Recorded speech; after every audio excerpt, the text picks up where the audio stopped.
जय Hind, Vande Mataram. Agree journey YouTube channel में आप सभी का स्वागत है।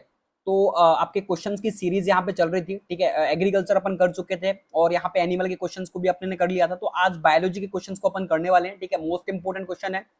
हो सकता है कुछ क्वेश्चन रिपीट हो जाए, लेकिन मैं यहाँ पे आप सभी को भी फिलहाल में सजेस्ट करना चाहूंगा कि क्वेश्चन प्रैक्टिस ज्यादा से ज्यादा करना भाई। जिन भी स्टूडेंट ने थ्योरी नहीं की है, मैं उन सभी स्टूडेंट से भी रिक्वेस्ट करना चाहूंगा। टाइम आपके पास बहुत कम है, 11 तारीख को आपका पेपर है, तो मैं सभी से रिक्वेस्ट करूंगा कि क्वेश्चन जितनी ज्यादा प्रैक्टिस करो उतने ज्यादा क्वेश्चन को प्रैक्टिस करना, ठीक है। क्योंकि क्वेश्चंस कहीं से भी आ सकते हैं। ये क्या है, कॉम्पिटेटिव एग्जाम है, समझ में आया। ये कोई आपकी 10 या 12th का बोर्ड का पेपर नहीं है कि वही क्वेश्चन रिपीट होंगे। क्वेश्चंस कहीं से भी आ सकते हैं, ये बात याद रखना। और एक पर्टिकुलर टॉपिक को टारगेट करके भी क्वेश्चंस आ सकते हैं। हो सकता है हॉर्टिकल्चर की बहुत सारे क्वेश्चंस मिल जाएं, हो सकता है एग्रोनॉमी के ही बहुत सारे क्वेश्चंस मिल जाएं। तो आपको एक पर्टिकुलर सभी टॉपिक्स को कंप्लीट करने, जिनने किया है बहुत अच्छी बात है, नहीं किया तो क्वेश्चन प्रैक्टिस ज्यादा करना, ठीक है। उससे क्या रहेगा, आपका थ्योरी भी आपको बहुत सारी कवर हो जाएगी, ठीक है। बाकी ऑलरेडी मैंने बहुत सारी क्वेश्चन सीरीज डाल रखी है, उनको जरूर यहाँ पे देख लेना। और अपन बायोलॉजी के पेपर को क्वेश्चन सॉल्व करने वाले, AG 1 2 3 का ये पेपर है, 2013 का ये पेपर है, तो इसको अपन सॉल्व करेंगे। जो भी आपके डाउट आता है कमेंट जरूर कर देना, ठीक है। चलिए तो फिर स्टार्ट करते हैं।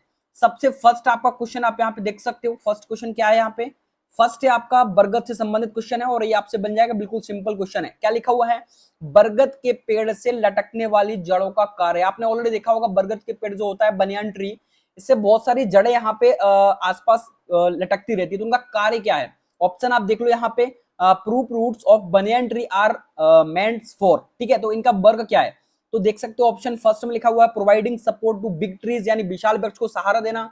मिट्टी से पानी को अवशोषित करने के लिए, मिट्टी से पानी को अवशोषित करते हैं, या मृदा में जल को रोकने के लिए, ऑप्शन नंबर डी है श्वसन करने के लिए। तो सबसे इंपॉर्टेंट उनका जो रोल होता है वो होता है विशाल वृक्ष को सहारा देना, providing support to big tree. याद रखना, मोस्ट इंपोर्टेंट है क्वेश्चन, ये आपका हो सकता है बिल्कुल बेसिक सा क्वेश्चन आपसे बन जाएगा, ठीक है। तो बनियान ट्री की जो जड़ें होती है वो क्या काम करती है, वो विशाल, यहाँ पे providing support to big tree, ठीक है। इसको आपको याद रखना, ये इसका राइट आंसर हो जाए क्वेश्चन नंबर फर्स्ट का। नेक्स्ट हम बात करेंगे आपसे क्वेश्चन नंबर जो यहाँ पे दिया हुआ, नेक्स्ट क्वेश्चन नंबर 60। नेक्स्ट इसमें क्या है क्वेश्चन में कि रूट जो आपकी होती है, जड़ें, ठीक है, जड़ तने से अलग पहचाना जाता है। अच्छा, कैसे पहचाना जाएगा, जड़ और तने को आप बोलते हो ना पौधे में, ये जड़ है ये तना है, तो उसको कैसे पहचानोगे, उसकी यहाँ पे पहचान क्या है। ऑप्शन आप देख सकते हो, having a root cap. Root cap मतलब आपने देखा होगा मूलगोप, जड़ में क्या होता है, कुछ इस टाइप से मूल रूट कैप लगा होता है। रूट कैप का काम क्या होता है, ये क्या करता है, जड़ की सुरक्षा प्रदान करता है। जैसे जड़ नीचे ग्रोथ करती जाती है ना, उसको सुरक्षा प्रदान करने का काम करता है। तो having a root cap, option number B. Having root hairs, root hairs आपने देखो जड़ में रूट हेयर्स पाए जाते हैं, इनका काम क्या होता है, ये पानी को अवशोषित करने का काम करते हैं रूट हेयर्स। याद रखना, आपसे कई बार एग्जाम में पूछा हुआ है ये चीज, जो आपका ट्रांसपोर्टेशन टॉपिक है। देखो देखिए, मैं यहाँ पे आपको बता दूं, कुछ चीजों को आपको यहाँ पे टारगेट करना है। जैसे आपका प्रकाश संश्लेषण का टॉपिक हो गया, इसको आपको पढ़ के जाना है, जरूर स्टार लगा लो। ट्रांसपोर्टेशन, बाष्पोत्सर्जन आपको पढ़ के जाना है, बाष्पोत्सर्जन को अफेक्ट करने वाले कारक। नेक्स्ट आपका यहाँ पे श्वसन हो गया, रेस्पिरेशन आपको पढ़ के जाने, तीन टॉपिक तो पढ़ के जाने ही जाने हैं भाई, बहुत वेटेज वाले टॉपिक है, ठीक है। नेक्स्ट आपका यहाँ पे देख लो, ऑप्शन नंबर सी क्या दिया हुआ है, पर्ण एवं पर्व संधियों की अनुपस्थिति। आप देखोगे स्टेम में आपकी पर्व और पर्व संधियां पाई जाती हैं, ठीक है। शाखाओं में पत्ते जहां पे जुड़े होते हैं, शाखा जहां पे जुड़ी होती है, तो नोट और इंटर नोड होती है। ऑप्शन नंबर डी क्या दिया हुआ है, ऑल ऑफ दीज। तो राइट आंसर क्या हो जाए, क्वेश्चन नंबर 60 का राइट आंसर होगा आपका डी, ऑल ऑफ दीज। मतलब ये जो है सभी से पहचाना जाता है। मूल गोप, अब स्टेम में तो मूल गोप होता नहीं है, तो और मूल रोम के कारण बिल्कुल राइट आंसर क्या हो जाएगा, डी आपका इसका करेक्ट आंसर होगा। तो इसको भी आपको याद रखना है, बिल्कुल बेसिक क्वेश्चन है, सिंपल, ठीक है। नेक्स्ट हम बात करने वाले क्वेश्चन नंबर 61 नंबर क्वेश्चन। क्या है 61 नंबर, ये आपका जो है प्लांट, जो प्लांट टिश्यू होते हैं उससे संबंधित ये क्वेश्चन है। अगर आपने प्लांट टिश्यू पढ़ा होगा तो आपको इसके बारे में पता होगा। सिटोलिथ, सिटोलिथ संघनन होता है, किसके अंदर होता है भाई सिटोलिथ, सिटोलिथ आपका स्टार्च दिया हुआ है। Option number B calcium carbonate, calcium bicarbonate, silica. तो सिटोलिथ किसका संघनन, सिटोलिथ क्या होता है, एक आपका टिश्यू टाइप का होता है, टिश्यू के अंदर एक भाग होता है काला काला, उसके अंदर पाया जाता है कैल्शियम कार्बोनेट। तो इसको आपको याद रखना है। ये प्लांट जो आपका, अगर अपना टिश्यू पढ़ा होगा, बहुत सारे क्वेश्चन आएंगे प्लांट टिश्यू से, पढ़ा होगा तो बहुत अच्छी बात है, नहीं पढ़ा है तो क्वेश्चन देखो ऐसे नहीं बनने वाले, तुक्का तो इनमें लगने नहीं वाला। तो बी इसका राइट आंसर हो जाएगा, ठीक है। नेक्स्ट हम बात करने वाले आपके क्वेश्चन नंबर 62 की। इसमें क्या पूछा हुआ है, वुड इज, वुड मतलब लकड़ी। तो लकड़ी क्या होती है, आपने ऑलरेडी बहुत सारे पढ़े होंगे, जाइलम, जाइलम फ्लोएम के बारे में आपने सुना होगा। तो जाइलम का काम क्या होता है, पानी का परिवहन करना। और जो आपका फ्लोएम होता है ये क्या करता है, खनिज तत्वों के परिवहन में मदद करता है प्लांट में। ठीक है, आपने देखा होगा ऑलरेडी पौधे में क्या होता है, जाइलम पूछेगा तो क्या, पानी का संग्रहण, पानी को कहां, रूट से ऊपर की ओर ले जाने का काम करता है जाइलम। फ्लोएम का वर्क क्या है, फ्लोएम खाद्य पदार्थों के परिवहन में मदद करता है। तो आपको इसको याद रखना है। ठीक है, अगर आपसे एग्जाम में पूछता है तो ये बिल्कुल सिंपल सी चीजें हैं। ठीक है, तो लकड़ी क्या है, लकड़ी क्या है, प्राथमिक जाइलम है, प्राइमरी फ्लोएम है, सेकेंडरी फ्लोएम है, या सेकेंडरी यहाँ पे जो है फ्लोएम है, आप देख सकते हो। ठीक है, तो ऑप्शन राइट क्या आंसर हो जाएगा 62 का वुड। वुड यानी लकड़ी क्या होती है, लकड़ी जो आपकी होती है, क्वेश्चन नंबर 62 का राइट आंसर आपका क्या हो जाएगा, सी, सेकेंडरी जाइलम। ठीक है, ये लकड़ी होती है आपकी, सेकेंडरी जाइलम होती है लकड़ी। इसको आपको याद रखना है, इंपोर्टेंट क्वेश्चन है। ठीक है, बाकी जाइलम फ्लोएम तो ऑलरेडी पता है, बिल्कुल बेसिक क्वेश्चन आते हैं, घबराना आपको बिल्कुल भी नहीं है, सिंपल क्वेश्चन आते हैं, बिल्कुल सिंपल। ठीक है, परेशान नहीं होना आपको, बस थोड़ा सा पढ़ना पड़ेगा भाई, है ना। देखो बिल्कुल सिंपल क्वेश्चन है ये आपका 63 नंबर क्वेश्चन, जिसने पढ़ा है बिल्कुल आंसर लगा देगा तुरंत। फंक्शन, तने का, स्टेम का वर्क क्या है, जो आपका स्टेम होता है प्लांट में, इसका वर्क क्या होता है, पत्ती एवं शाखाओं को धारण करना। ऑप्शन नंबर बी, जल एवं खनिज लवणों का संग्रहण करना।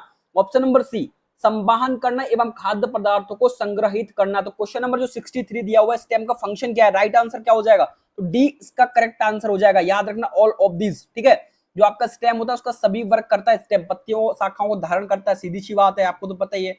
जल और खनिजों के परिवहन में भी मदद करता है। ठीक है, तो इसको आपको याद रखना, राइट आंसर है। ठीक है, बिल्कुल बेसिक क्वेश्चन है, बन जाएगा आप लोगों से। और क्वेश्चन नंबर 64, इसका क्या आंसर है, एंडोस्पर्म। एंडोस्पर्म क्या होता है, एंडोस्पर्म विभेदित नहीं होता है, किसमें विभेदित नहीं होता है एंडोस्पर्म, ये भी आपका प्लांट एनाटॉमी का क्वेश्चन है, प्लांट टिश्यू जो होता है ना उसका ही क्वेश्चन है ये। तो रूट, आपका स्टेम, लीफ, इनको पढ़ के जाना, मैंने आपको पहले ही बता चुका हूं इंपोर्टेंट टॉपिक के बारे में। ठीक है, तो एंडोस्पर्म विभेदित नहीं होता है, किसमें विभेदित नहीं होता है, monocot roots, monocot dicot roots, monocot stem या डाइकोट स्टेम। जिनने प्लांट टिश्यू पढ़ा होगा उनको इनके बारे में डिटेल में पता होगा। ठीक है, क्योंकि इनके बारे में ब्रीफ में थोड़ा पढ़ना पड़ेगा, तब आपको समझ में आएगा इनकी मार्फोलॉजी पूरी स्ट्रक्चर। ठीक है, तो क्वेश्चन नंबर 64 है, आपको बस जिनने नहीं याद किया देखो उनका तो कुछ नहीं हो सकता है, आपको आंसर याद रखना है। ठीक है, मोनोकोट स्टेम होता है, एंडोस्पर्म इज नॉट डिफरेंटिएटेड इन, तो क्या होता है, मोनोकोट स्टेम, एक बीज पौधे के तनों में। बस आपको ये याद रखना है, जिनने पढ़ा हुआ उनको समझ में आ जाएगा। मैं ऑलरेडी आपसे बहुत टाइम से बोल रहा था कि भाई पढ़ लेना, लेकिन स्टूडेंट ने नहीं पढ़ा है। ठीक है, नहीं पढ़ा है तो आप यहाँ पे देख लो अपने हिसाब से। भाई मैं आपको ऑलरेडी बता चुका था बहुत टाइम से, मैंने आपको किसी ने इंपॉर्टेंट टॉपिक नहीं बताए होंगे कि इन से क्वेश्चंस आने वाले हैं। तो 100% आप देखना, बहुत सारे क्वेश्चंस आपको इन्हीं टॉपिक से रखे हुए मिलेंगे पेपर में। आप निकलने के बाद बोलोगे भैया कि हाँ क्वेश्चंस आए थे, अगर पढ़ा होगा तो। नहीं पढ़ा होगा तो आप मेरे से यही बोलोगे भैया कुछ भी नहीं आया था जो आपने बताया था, भैया फालतू पढ़ा रहे थे। ठीक है, आप यही बोलोगे सेंटर से निकलने के बाद। अगर पढ़ा होगा तो आप बताओगे कि हाँ जो भैया ने बताया था उससे बहुत सारी चीजें आई है। क्वेश्चन नंबर 65 क्या पूछा हुआ है, families of flowering plant is जो आपकी यहाँ पे रचयिता कौन है, एक बुक है आपकी फैमिलीज ऑफ फ्लावरिंग प्लांट, इस बुक के रचयिता कौन है, हिचिंसन के द्वारा, तक्काजन के द्वारा, आपके एक साइंटिस्ट है कॉनक्यूवर्स्ट के द्वारा, और यहाँ पे एंगलर और प्लस्टन ठीक है द्वारा। तो किसके द्वारा ये बुक को जो है यहाँ पे लिखा गया, तो आपको याद रखना है, ऐसे क्वेश्चन बहुत कम रिपीट होते हैं, तो हिचिंसन के द्वारा ये बुक को लिखा गया था। ठीक है, ऐसे क्वेश्चन इसलिए रिपीट होते हैं कि ऐसे क्वेश्चन बहुत हर किसी से नहीं बनते हैं, तो अपने को परेशान नहीं होना है। जो हर किसी से नहीं बनने वाला, ठीक है, वो अपने से भी नहीं बनेगा, सीधी सी बात है। तो कम भी कट ऑफ भी कम आएगा, सिंपल सी बात है। पेपर अगर टफ आता है तो सीधी सी बात है कट ऑफ भी कम आएगा, है ना, परेशान मत होना। बट जो क्वेश्चन सबसे बन रहा है वो अपने से भी बनना चाहिए, समझ में आया। और जो सबसे बन जाता है, जो जिससे नहीं बनता, ठीक है, और अगर वो स्टूडेंट कर देता है तो वो टॉपर बन जाता है। आपको पता है ये सिंपल सी प्रोसेस है, जो हर कोई नहीं कर पाता वो अगर कोई स्टूडेंट कर देता है तो वो टॉपर बन जाता है ना, ये डिफरेंट होता है। नेक्स्ट आपका एक क्वेश्चन नंबर 66, ये भी बिल्कुल वाहियात क्वेश्चन है, बोला जाए तो ऐसे क्वेश्चन कभी नहीं आते हैं। हर्बेरियम सीट का मानक माप होता है, क्या होता है, तो बस आपको याद रखना 42 × 28 सेंटीमीटर हर्बेरियम सीट का माप होता है। क्वेश्चन याद रखना, रिपीट हो सकता है, बट हर्बेरियम सीट क्या होती है, आप बहुत सारे यहाँ पे जो आपके पेड़ पौधे होते हैं ना, जो उनके यहाँ पे उनको चिपकाया जाता है कॉपी में, आप एग्रीकल्चर कॉलेज में आओगे आपको समझ में आ जाएगा कि हर्बेरियम सीट कैसी बनाई जाती है आपकी। ऑलरेडी बहुत सारे ऐसे जो इंसेक्ट होते हैं उनको भी उस सीट में लगाया जाता है, पेड़ पौधों को लगाया जाता है, कुछ इस टाइप से हर्बेरियम सीट होती है, आप कॉलेज में आओगे समझ में आएगा, बस इसको याद रखना है। ठीक है, नेक्स्ट हम बात करेंगे क्वेश्चन नंबर 67 की। इसमें देखो फोटोसिंथेसिस के क्वेश्चन है, प्रकाश संश्लेषण का, अगर पढ़ा होगा तो समझ में आएगा कि फोटो सिस्टम फर्स्ट क्या होता है। अब मैं आपको यहाँ पे ब्रीफ में तो बता नहीं सकता कि भाई फोटो सिस्टम फर्स्ट क्या होता है। फोटो सिस्टम फर्स्ट में किस वेवलेंथ का प्रकाश अधिक चाहत के साथ अवशोषित किया जाता है। ऑप्शन आप देखो 680 नैनोमीटर से ज्यादा, 680 नैनोमीटर से कम, 680 नैनोमीटर या 400 नैनोमीटर। तो फोटो सिस्टम फर्स्ट में, ठीक है, एक फोटो सिस्टम फर्स्ट होता है, एक फोटो सिस्टम सेकंड होता है। आप पढ़ोगे यहाँ पे पीएस फर्स्ट, पीएस सेकंड, ये दो फेज होती हैं, ठीक है, और पीएस सेकंड करके दो, ये दो फेजेस होती हैं। तो यहाँ पे इलेक्ट्रॉन क्या होते हैं, स्थानांतरित होते रहते हैं, इलेक्ट्रॉन चलते हैं। आपको पता है जब ये प्रक्रिया चलती है ना, इलेक्ट्रॉन उत्तेजित होते हैं, तभी तो प्रकाश संश्लेषण होता है, ठीक है। सबसे पहली प्रोसेस होती है इलेक्ट्रॉन का उत्तेजित होना। जब सूर्य का प्रकाश पौधों पर पड़ता है तो क्या होता है, इलेक्ट्रॉन उत्तेजित होते हैं, उत्तेजित होते हैं तो प्रकाश संश्लेषण की प्रक्रिया चलती है। ऑलरेडी आप पढ़ोगे डार्कनेस रिएक्शन, मैंने आपको पढ़ाया था, अंधकार अभिक्रिया, प्रकाश अभिक्रिया, इनको जरूर एक बार रीड कर लेना, ठीक है। ऑप्शन क्या है क्वेश्चन इसका राइट आंसर? तो देखो जो प्रोसेस सिस्टम फर्स्ट होता है, इसमें वेवलेंथ की अधिकतम अवशोषित क्षमता होती है 680 नैनोमीटर से अधिक। याद रखना, एक राइट आंसर हो जाएगा क्वेश्चन नंबर 67 का। नेक्स्ट हम बात करेंगे आपके क्वेश्चन नंबर 68, ट्रांसपिरेशन। देखो बाष्पोत्सर्जन क्वेश्चन आते हैं, बाष्पोत्सर्जन अधिक होता है तो किसमें होता है बाष्पोत्सर्जन अधिक? Transpiration is a high under. तो ऑप्शन देख लो, ड्राई एनवायरमेंट, लो एटमॉस्फेयर प्रेशर, या हाई टेम्परेचर, या ऑल ऑफ दिस। तो याद रखना बाष्पोत्सर्जन कब होता है? जब वातावरण में कम दाब होता है, टेम्परेचर अधिक होता है, सूक्ष्म वातावरण होता है, तो इस टाइम पे बाष्पोत्सर्जन अधिक होता है। तो राइट आंसर डी हो जाएगा। इसके एक फैक्टर को आपको याद रखना है, इसके फैक्टर कि वायु अधिक चलती है तो ट्रांसपोर्टेशन कैसा होता है, ठीक है, टेम्परेचर अधिक होता है तो बाष्पोत्सर्जन कैसा होता है, टेम्परेचर कम होता है तो बाष्पोत्सर्जन कैसे होता है, ये सारी प्रोसेस आपको याद रखनी है। CO2 की जब दर ज्यादा होती है, ठीक है, तो तब प्रकाश संश्लेषण कैसे होता है, बाष्पोत्सर्जन कैसे होता है, ये सारी चीज आपको याद रखना है, ठीक है, देख लेना इनको एक बार। नेक्स्ट आपका क्वेश्चन नंबर 69, इसमें क्या पूछा हुआ है? इसमें पूछा हुआ है एक समद्वीप पार्श्विक पर्ण में बातरंध्रों की संख्या होती है। एक समपार्श्विक पर्ण में बातरंध्रों की संख्या क्या होती है भाई, कितनी होती है बातरंध्रों की संख्या? आइसोबाइलेटरल लीफ के बारे में अपने से पूछा हुआ है, स्टोमेटा, ठीक है। कैसे होते हैं आइसोबाइलेटरल लीफ में स्टोमेटा? निचली सतह पर अधिक होते हैं, ऊपरी सतह पर। ट्रांसपोर्टेशन का क्वेश्चन है, बाष्पोत्सर्जन का क्वेश्चन है ये आपका, ठीक है। तो निचली सतह पर अधिक, ऊपरी सतह पर अधिक, दोनों सतह पर लगभग समान, तो approximately same on both the surface. तो राइट आंसर सी आपका इसका करेक्ट होगा भाई, क्वेश्चन नंबर 69 का। यानी दोनों सरफेस पर जो आइसोबाइलेटरल लीफ होती है, समद्वीप पार्श्विक जो पत्ती होती है, उसमें क्या होते हैं, दोनों सतह पर बातरंध्र समान पाए जाते हैं, ठीक है। एक रंध्र होते हैं, एक बातरंध्र होते हैं। आप पढ़ोगे बिल्कुल डिफरेंस आपको समझ में आ जाएगा, ठीक है, पढ़ोगे तब सारी चीजें समझ में आएगी। अब आप सोचो कि मैं आपको 20 मिनट की वीडियो में, 25 मिनट की वीडियो में सारी बायोलॉजी समझाऊं, तो ऐसा सब इम्पॉसिबल है, ठीक है। पढ़ोगे ब्रीफ में तब समझ में आएगा। नेक्स्ट हम बात करेंगे क्वेश्चन नंबर 70 आपका। इसमें क्या लिखा हुआ है, electron donor is a phase first. देखो यहाँ पे फिर आपका फोटोसिंथेसिस क्वेश्चन आता है, बहुत सारे क्वेश्चन आते हैं प्रकाश संश्लेषण से।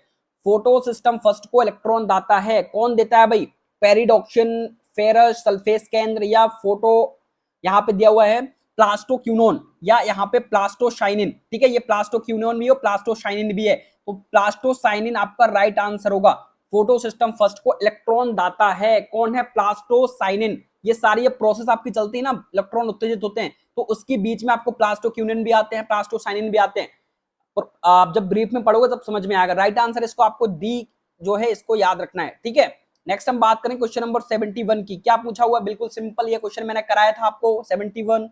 प्रकाश संश्लेषण में सबसे कम प्रभावी प्रकाश वेवलेंथ, मतलब सीधी सिंपल बात, प्रकाश संश्लेषण सबसे कम किस जो है प्रकाश की होता है, ठीक है। सबसे ज्यादा मैंने आपको बताया था रेड जो प्रकाश होता है, सबसे ज्यादा इसमें प्रकाश संश्लेषण होता है, ठीक है। फिर मैंने आपको यहाँ पे ऑप्शन में यहाँ पे ब्लू भी बताया था, ठीक है, फिर ग्रीन भी बताया था। सबसे कम आपको याद रखना है ग्रीन प्रकाश में होता है, ठीक है। सी इसका राइट आंसर हो जाएगा। ये क्वेश्चन आपको सब बताए हुए थे मैंने।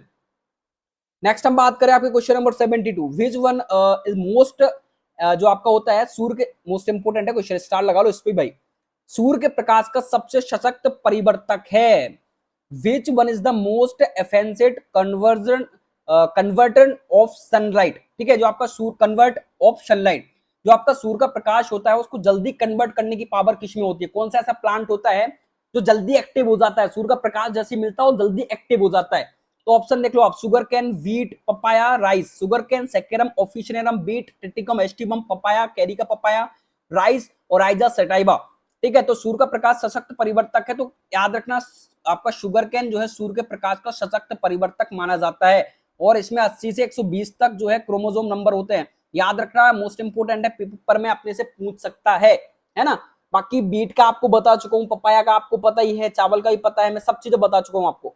नेक्स्ट क्वेश्चन नंबर 73, स्टार लगा लो, प्लांट हार्मोन से पूछ सकता है ये क्वेश्चन। वे पदार्थ जो कि तने के शिखर पर उत्पन्न होते हैं और वृद्धि को किसी अन्य भाग से नियंत्रित करते हैं, उन्हें कहते हैं, क्या कहते हैं? क्या पूछा वो सबसे पहले? तने के शिखर, यहां से आपको आंसर मिल जाएगा अगर पढ़ा होगा तो।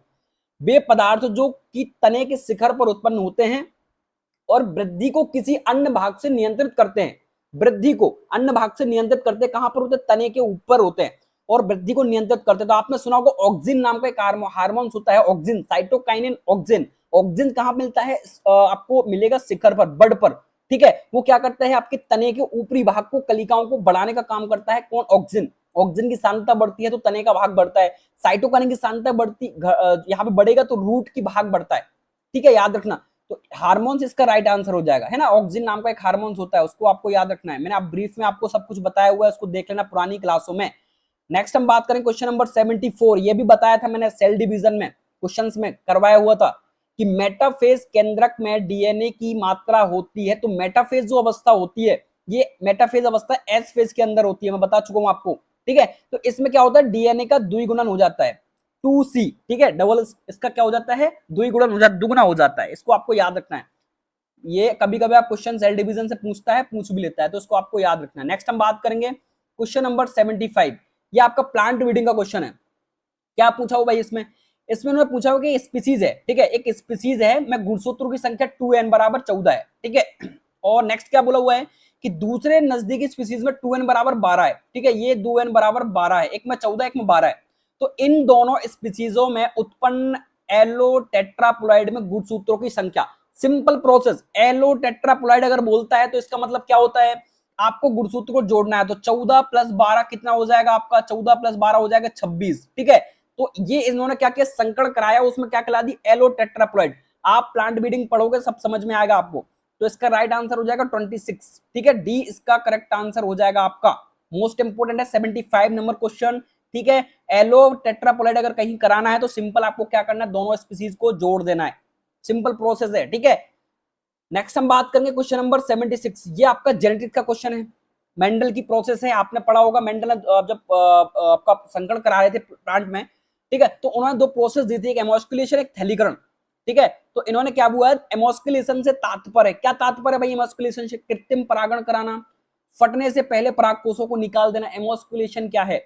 निषेचन या पुष्प, पौधे के पुष्पों के बीच परागण। तो राइट आंसर है फटने से पहले पराग कोषों को निकाल देना, रिमूवल ऑफ एंथर बिफोर, जो आपका लिखा हुआ है उसको करेक्ट है, ठीक है। तो इसका बी आपका राइट आंसर हो जाए क्वेश्चन नंबर 76 का। आपको इसको याद रखना है, मोस्ट इंपोर्टेंट है एमोस्कुलेशन, ठीक है। आपका विपुंसन, इस प्रक्रिया को बोलते हैं विपुंसन। मेंडल ने क्या किया हुआ था? आपके प्लांट को लगाकर इन्होंने क्या किया था? परागण को नियंत्रित किया था, ठीक है। इन्होंने क्या किया? थैला लगा दिया था पराग कोषों पर कि जो बाहरी आपके पराग कोष होते हैं, मधुमक्खियों के परागण होता है, वो परागण ना हो पाए, ठीक है, इसलिए इसने रोका था थैलीकरण की प्रक्रिया। तो इसको आपको याद रखना है, बिल्कुल सिंपल क्वेश्चन है। नेक्स्ट हम बात करें question number 76, most of our crop plants are, अच्छा जो अधिकांश क्रॉपें होती है वो कैसी होती है? ऑटोपॉलीप्लॉइड होती है, या यहाँ पे हेप्लॉइड होती हैं, या एलोप्लॉइड होती हैं, या हेट्रोप्लॉइड होती है? अधिकांश क्रॉप, इंपोर्टेंट है क्वेश्चन, स्टार लगा लो इस पर, ठीक है। तो अधिकांश क्रॉप जो आपकी होती है, ऑलरेडी आपने सभी पढ़ा होगा। क्वेश्चन नंबर 76 बिल्कुल सिंपल क्वेश्चन है आपका, इसका राइट आंसर हो जाएगा ऑटोपॉलीप्लॉइडी, ठीक है। अधिकांश क्रॉपें ऑटोपॉलीप्लॉइडी होती है, ठीक है। नेक्स्ट हम बात करें क्वेश्चन नंबर 78 की, तो ये आपका यहाँ पे जेनेटिक्स का क्वेश्चन है, पॉलीप्लॉइडी प्लांट ब्रीडिंग का। पॉलीप्लॉइडी इज इंक्लूडेड बाय, तो जो पॉलीप्लॉइडी होता है, ठीक है, बहुगुणिता, ये किसके कारण आती है? आपको कोल्चिसिन नामक जो एक हार्मोन्स होता है, इसके कारण आती है, और ये आपका कैंसर के लिए भी जिम्मेदार होता है। सॉरी, कोल्चिसिन क्या करता है? ये प्रक्रियाओं को तेजी से बढ़ा देता है, आपको याद रखना। और आपने एक मैंने बताया था आपको, कैंसर, कैंसर किससे होता है? कैंसर आपका समसूत्री विभाजन की प्रक्रिया होती है, उसके कारण जो है कैंसर होता है, ये भी आपको याद रखना। अगर आपसे पेपर में पूछ लेता है, कोशिकाएं शरीर में क्या हो जाती है? अनियंत्रित हो जाती हैं। आप देखना किसी कैंसर वाले व्यक्ति को बचना बहुत मुश्किल होता है, क्यों? क्योंकि अगर माना कि अगर उसके हाथ में कैंसर हुआ, ठीक है, तो यहाँ पे क्या हो जाता है? लेजर हो जाता है, सब वो निकल जाता है, लेकिन वो कोशिकाएं गति करती रहती है, कहीं यहाँ पे, कहीं यहाँ पे, कहीं यहाँ पे, क्या पता कब किसको कैंसर कहाँ पे हो जाए, ठीक है, उसको होता रहता है। तो ये कैंसर की कुछ स्टेज होती है, ठीक है, आप ब्रीफ में पढ़ोगे समझ में आएगा। फर्स्ट स्टेज में तो बच जाता है, फर्स्ट सेकंड थर्ड स्टेज जब होती है तो उसमें व्यक्ति बचता नहीं है। इसीलिए इसको याद रखना, कैंसर का बी राइट आंसर हो जाए कोल्चिसिम। ठीक है, ये क्या करता है, बहुगुणिता को बढ़ा देता है। ठीक है, अगर कोई गुणसूत्र की संख्या को, सीधी सिंपल बात, अगर आप देखोगे किसी में गुणसूत्र 12 होते हैं तो उसको इंक्रीज करके 4 गुना बढ़ा देता है। इसका काम ये कोल्चिसिम का यही होता है। ठीक है, तो इसको आपको याद रखना है। नेक्स्ट हम बात करें क्वेश्चन नंबर 76, ये भी आपको पता है, ये आपका कीट विज्ञान का क्वेश्चन है। सेरिकल्चर, सिंपल, सेरिकल्चर आपका रेशम कीट, कीटों से संवर्धन से संबंधित है। कल्चर ऑफ सेरिबम, तो आपको इसको याद रखना है, वर्म्स। ठीक है, सेरिकल्चर। बाकी हनी भी तो आपको पता ही है, मधुमक्खी पालन। ठीक है, एपीकल्चर बोलते हैं। आंट्स, चींटियों का संवर्धन, और कल्चर ऑफ टर्माइट्स, दीमक। तो सिंपल है, इनको आप पढ़ लेना एक बार। ठीक है, नेक्स्ट हम बात करने वाले क्वेश्चन नंबर 80 का, क्या पूछा हुआ है, इन insect helping of pollination is, भाई जो परागण में मदद कौन सा कीड़ा करता है, तो आपको पता है सबसे ज्यादा परागण किससे होता है, किससे होता है भाई सबसे ज्यादा परागण, इन insect helping of pollination, Bombax मुरई, एपिस डोरसाटा, मूसका नुबोली, या यहाँ पे ड्रोसोफिला मेलेनोगैस्टर। किसके कारण, ड्रोसोफिला आपकी पता है ये मक्खी है। ठीक है, इसको आपको याद रखना, ड्रोसोफिला जेनेटिक्स में पूछा है। तो सबसे ज्यादा परागण देखा जाए तो एपिस डोरसाटा से होता है, मधुमक्खियों से अच्छा खासा परागण होता है ना। तो याद रखना, बी राइट आंसर हो जाएगा एपिस डोरसाटा, है ना। ये एक प्रकार की यूरोपीय मधुमक्खी है, आपने ऑलरेडी ब्रीफ में पढ़ा होगा, एपिस डोरसाटा, एपिस मेलेनोफेरा, आप पढ़ना, ब्रीफ में मिल जाएगा आपको। ठीक है, नेक्स्ट हम बात करने वाले क्वेश्चन नंबर 81 की। इसमें क्या पूछा हुआ है, इनमें पूछा हुआ है कि श्वसन, मल त्याग और परिभ्रमण संबंधी अंगों में रहित जंतु होते हैं। ये आपका एनिमल किंगडम का क्वेश्चन है। ठीक है, एनिमल क्लासिफिकेशन है, इससे बहुत कम क्वेश्चन आते हैं, इस पर ध्यान मत देना, याद कर लेना। तो वो आपका जो होता है यहाँ पे स्पॉन्जेस होते हैं। ठीक है, जिनमें आपका श्वसन, मल त्याग और परिवहन संबंधी अंग रहित होता है, उसमें किसी प्रकार का कोई अंग नहीं पाया, श्वसन भी नहीं करता, मल त्याग भी नहीं करता। तो इसको आपको याद रखना है, डी इसका राइट आंसर हो जाएगा। नेक्स्ट हम बात करने वाले क्वेश्चन नंबर 82, इसमें क्या बोला हुआ है, structure common between earthworm and cockroach. क्या स्ट्रक्चर, जो आपका स्ट्रक्चर होते हैं वो अर्थवॉर्म और कॉकरोच। अर्थवॉर्म का वैज्ञानिक नाम क्या होता है, फ्रेटिमा पोस्टुमा। कॉकरोच का आपका वैज्ञानिक नाम क्या होता है, अमेरिकाना, पेरीप्लेनेटा अमेरिकाना। ठीक है, इसको आपको याद रखना है, अर्थवॉर्म, फ्रेटिमा पोस्टुमा, केचुआ, किसान का मित्र जिसको बोलते हैं, और कॉकरोच का आपको पता है पेरीप्लेनेटा अमेरिकाना, ये आपका कॉकरोच का वैज्ञानिक नाम होता है। इनमें सेम क्या होता है, तो इनमें सबसे इंपॉर्टेंट जो सेम होता है वो होता है आपका निचली nerve cord, ventral nerve cord. याद रखना, मोस्ट इंपोर्टेंट है क्वेश्चन, स्टार लगा लो, उस पर डबल स्टार लगा लो। ठीक है, इंपोर्टेंट है क्वेश्चन। नेक्स्ट हम बात करने वाले question number 83, in which of the following animals blood do not transport oxygen. निम्न में से किस जंतु में ऑक्सीजन खून द्वारा एक जगह से दूसरी जगह नहीं ले जाई जाती, तो वो कौन है, वो आपका यहाँ पे याद रखना, कॉकरोच। कॉकरोच में क्या होता है कि निम्न में से ऑक्सीजन खून के द्वारा एक जगह से दूसरी जगह नहीं जाती। अपने यहाँ पे क्या होता है, खून से ऑक्सीजन एक जगह से दूसरी जगह जाती है, ब्लड में ऑक्सीजन होती है, लेकिन जो कॉकरोच होता है इसके अंदर ब्लड में ऑक्सीजन एक जगह से दूसरी जगह नहीं जाती है। ठीक है, याद रखना, इंपोर्टेंट है, इसका राइट आंसर हो जाएगा। ठीक है, बाकी मेढक का वैज्ञानिक नाम तो आपको पता है, राना पिपोनस। ठीक है, नेक्स्ट आपका क्वेश्चन नंबर, ये अपन कर चुके थे भाई एग्रीकल्चर में। ठीक है, आपको इसको याद रखना, मैं आपको पहले ही बता चुका था इसके बारे में। तो क्वेश्चन आपके 25 थे टोटल, इनको याद रखना, कंप्लीट है। ठीक है, नेक्स्ट अपन 2014 के क्वेश्चन पेपर को जल्दी सॉल्व करने वाले, आपको वीडियोस के माध्यम से मिल जाएगा। ठीक है, अब लाइव क्लास तो नहीं ले पाऊंगा, बट अब वीडियोस के माध्यम से आपको क्लासेस मिलती रहेगी रेगुलर। ठीक है, चलो फिर मिलते हैं नेक्स्ट अपडेट के साथ, है ना। और चैनल पर नए तो उसको सब्सक्राइब कर देना, वीडियो को लाइक कर देना, और जय हिंद, जय भारत, वंदे मातरम।